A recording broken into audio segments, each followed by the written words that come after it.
Hai guys, selamat datang di channel Ilham Novero. Kali ini aku akan mereview film nostalgia zaman aku kecil dulu, yang mana film ini sering diputar di Global TV sebelum akhirnya menjadi TV amal jariah. Film ini berjudul The American Ninja 2: The Confrontation tahun 1987. Film ini bercerita tentang Joe Armstrong, seorang Army Rangers yang memiliki kemampuan khusus ninja yang didapatnya saat terdampar di Jepang dulu. Kemudian digunakannya untuk menumpas gerombolan mutan ninja yang diciptakan oleh seorang mafia narkoba. Tanpa banyak spoiler di awal, langsung saja kita masuk ke topik ceritanya. Ada yang bisa ngomong Jepang? Saya, Pak. Goblok!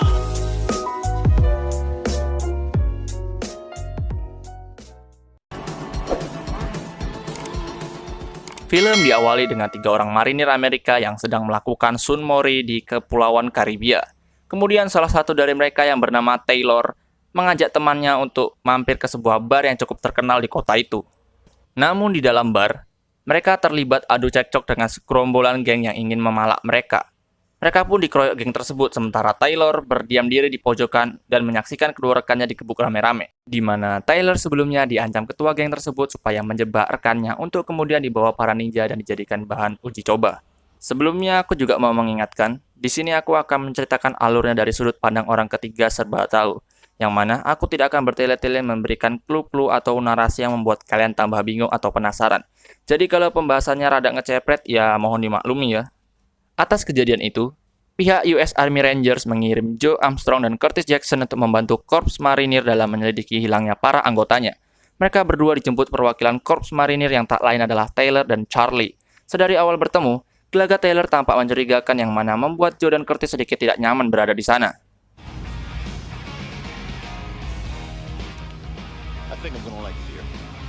Komandan Korps Marinir, yaitu Kapten Wild Bill Woodward, kemudian memberikan pengarahan kepada Joe dan Curtis tentang situasi saat ini, di mana 4 marinir telah ditangkap, tetapi dia tidak tahu siapa pihak yang bertanggung jawab atas penculikan ini. Seorang anak laki-laki bernama Toto adalah satu-satunya saksi ketika ia melihat 2 tentara dipukuli oleh geng dan kemudian diambil oleh sekelompok pria berpakaian serba hitam. Joe dan Curtis kemudian menyadari bahwa mereka pernah berada dalam situasi seperti ini sebelumnya. Sebagai sambutan atas kedatangan mereka, Charlie mengundang mereka untuk bermain ski air dan kemudian Taylor membawa mereka dengan perahu menuju pulau mangrove yang banyak dihiasi wanita seksoi.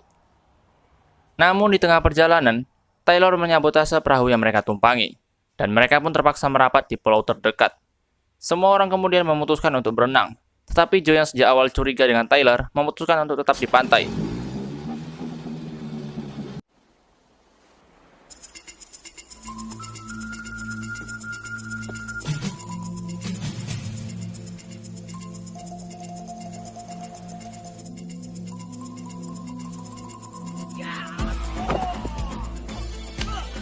Tak lama kemudian, Joe diserang oleh segerombolan ninja yang sebenarnya skillnya masih jauh di bawah Joe.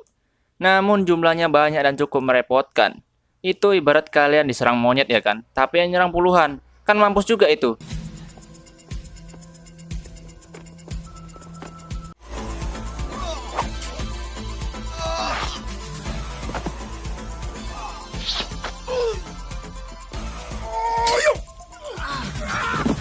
Namun Curtis segera sadar kalau ada yang janggal di daerah itu dan ia memutuskan untuk mencari Joe. Berbeda dengan Joe yang memiliki kemampuan taijutsu dan kenjutsu yang mumpuni, Curtis yang seorang African ninja memiliki fisik yang luar biasa strong, selain Johnny-nya yang juga wow ya. Alhasil cukup mudah bagi Curtis untuk memberantas sekumpulan ninja-ninja ini.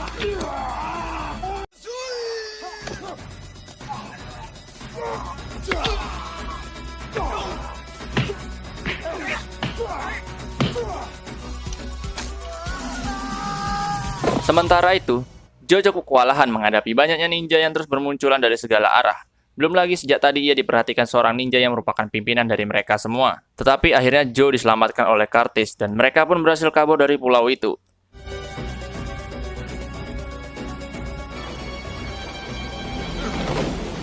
Di markas marinir, mereka melaporkan kejadian ini kepada Kapten Woodward.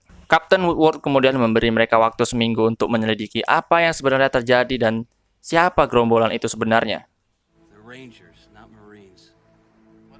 Sementara itu, Taylor disuruh The Lion untuk memancing Joe ke dalam perangkap yang telah disiapkannya di bar pengemis buta. Joe pun diminta untuk datang sendiri ke sana karena Taylor akan memberikan alasan mengapa ia kemarin menjebak Joe dan Curtis. Sesampainya di bar, Joe malah diserang oleh kelompok yang sama dengan geng pemalak yang ada di awal film tadi.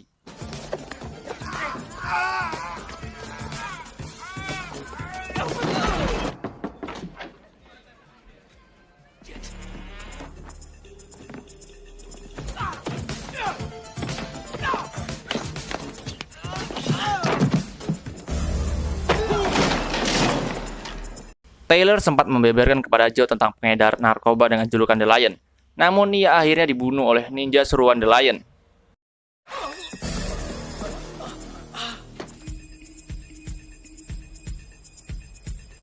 Setelahnya, kepolisian pun datang ke kantor marinir untuk memulai penyelidikan kematian anggota marinir tersebut.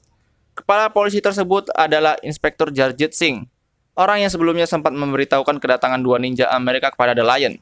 Setelah kepergian pihak polisi, Joe dan Curtis memberitahu kepada Kapten Woodward dalang dari semua ini. Ia dijuluki The Lions dan tinggal di Pulau Blackbird. Namun Kapten Woodward tidak bisa dengan mudah untuk menggeledah pulau itu karena merupakan milik otoritas setempat dan butuh surat penggeledahan dari gubernur untuk bisa ke sana. Sehingga Woodward hanya memberi tugas kepada Joe dan Curtis untuk mengawal kedutaan di acara gubernur besok. Esoknya, mereka pun tiba di acara kondangan tersebut dan kemudian saling berkenalan dengan pihak kedutaan. Namun Inspektur Singh dengan cepat menuduh Joe Armstrong yang telah membunuh Taylor. Saat keadaan sedang tidak kondusif, tiba-tiba datang seorang gadis yang mengamuk di depan gubernur dan teman-temannya, hingga gadis itu harus diringkus secara paksa. Joe seperti tidak asing dengan salah satu pria di sebelah gubernur dan langsung bertanya kepada pelayan. Ternyata pria yang di sebelah gubernur bernama Leo Burke, dan yang matanya terluka adalah asistennya yaitu Tojo Ken. Joe langsung yakin kalau Leo Burke adalah The Lion yang dimaksud Taylor kemarin. Kapten Woodward pun memberi izin Joe dan Curtis untuk menyelamatkan gadis yang mengacau tadi. Gadis itu bernama Alicia Sanborn. Ia diringkus oleh anak buah Tojo Ken. Joe, Curtis, dan Charlie pun mengikuti mereka ke Blind Beggars Bar untuk menyelamatkan wanita itu.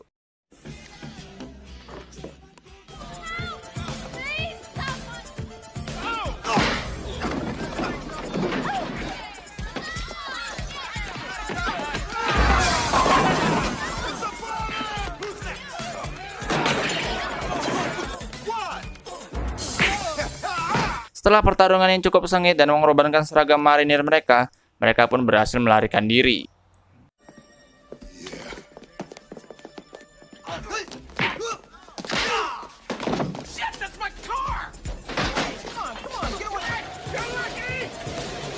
Namun mobil Kapten Woodward harus menjadi korban keganasan geng tersebut. Sementara Joe bersembunyi di dalam mobil itu untuk menghindari Inspektur Singh yang akan meringkusnya ke kantor polisi.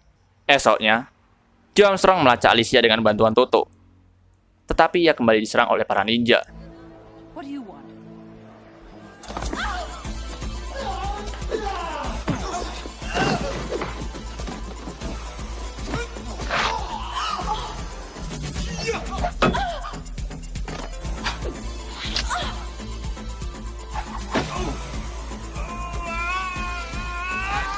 Syukurlah mereka diselamatkan oleh Toto yang mengendari truk. Akan tetapi, salah satu dari ninja tersebut berhasil naik ke kendaraan mereka. Barbar cuy, mau banget stuntman-nya diseret-seret mobil begini. Digaji berapa sih? Apakah lebih tinggi dari UMR Karawang?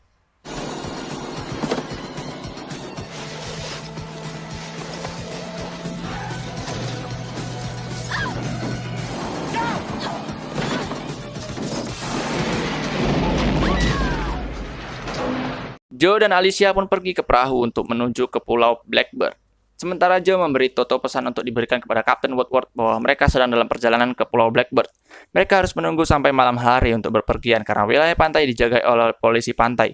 Alicia kemudian memberitahu Joe tentang ayahnya yang merupakan seorang ilmuwan yang dulunya adalah pemilik Pulau Blackbird. Setelah kematian istrinya, Profesor Sanborn meneliti sebuah terobosan ilmiah untuk menyembuhkan kanker. Namun karena pihak Amerika dan Inggris memutuskan aliran dananya, Profesor Sanborn menerima tawaran dana dari Leon Burke tanpa terlebih dahulu bertanya siapa sebenarnya sosok Leon Burke ini. Leon Burke adalah seorang bandar narkoba, yang mana ia membeli laboratorium Profesor Sanborn karena memiliki rencana lain, yaitu mengembangkan serum untuk membentuk manusia yang sangat kuat namun minim akal untuk dikendalikannya sebagai pasukan ninja. Joe dan Alicia pun akhirnya mencapai pulau dan menyusup ke laboratorium dengan menggunakan pakaian ninja, sementara Burke memperkenalkan program super ninjanya kepada gubernur yang sebenarnya adalah kaki tangannya. Lienberg adalah penyokong dana terbesar yang membuat sang gubernur terpilih dalam pemilu dengan tujuan agar melegalkan bisnis haramnya di pulau tersebut. Ia berencana mengirimkan heroin senilai 6 miliar US dollar besok ke Amerika Serikat. Sementara itu, Curtis mengajak Kapten Woodward dan marinir lainnya untuk ambil tindakan membantu Joe dan Alicia, karena menunggu perintah dari kedutaan mungkin akan memakan waktu 1 tahun. Keburu Joe jadi tengkorak duluan.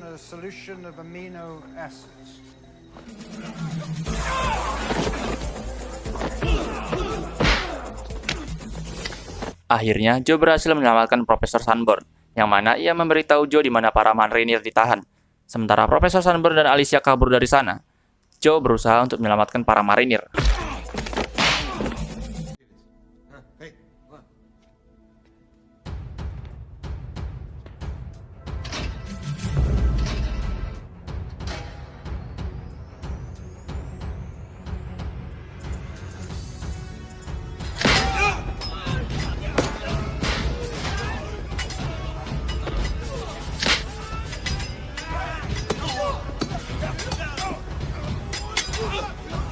Sementara itu, Curtis berhasil meyakinkan korps marinir dan mereka mulai melakukan serangan dan menginfiltrasi markas Lienberg.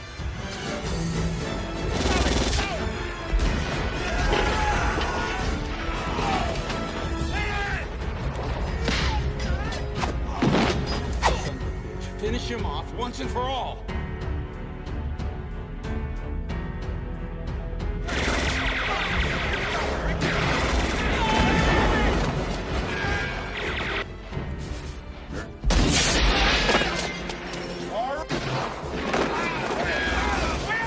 What do we do now, Liam? Sang gubernur akhirnya ditangkap oleh Kapten Woodward dan anak buahnya. Sementara nasib Inspektur Singh tidak diketahui.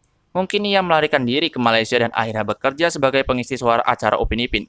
Atau mungkin ia kembali ke negaranya untuk membantu Shiva mengalahkan para penjahat Vrindavan. Profesor Sunburn menghadapi Burke dan berhasil menghancurkan program super ninjanya dengan bom remote control yang mana bom itu membunuh mereka berdua. Sementara Joe Armstrong melakukan satu pertempuran terakhir dengan Tojo Ken untuk membuktikan siapa ninja terhebat sebenarnya.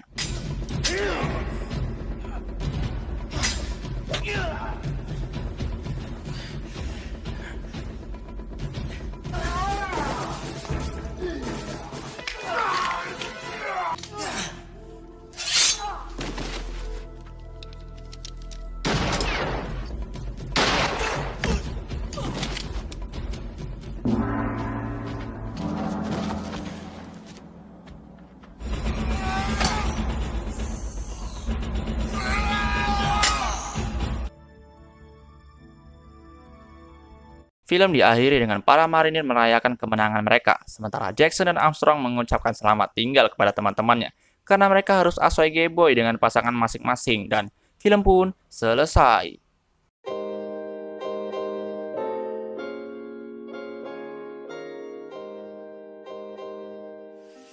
Entah kenapa, untuk kali ini film The American Ninja 2 menurut aku kurang apik, terutama dari segi fightingnya. Tidak menampilkan darah dan kerusakan organ yang parah seperti pada filmnya Iko Uwais. Namun pada kenyataannya memang film ini diproduksi di zaman Barry Prima masih main film siluman serigala putih, yang mana saat itu Adipati Dolken pun juga belum lahir, sehingga harap dimaklum saja kalau kualitasnya masih abal-abal seperti pada film Jackie Chan di awal karirnya.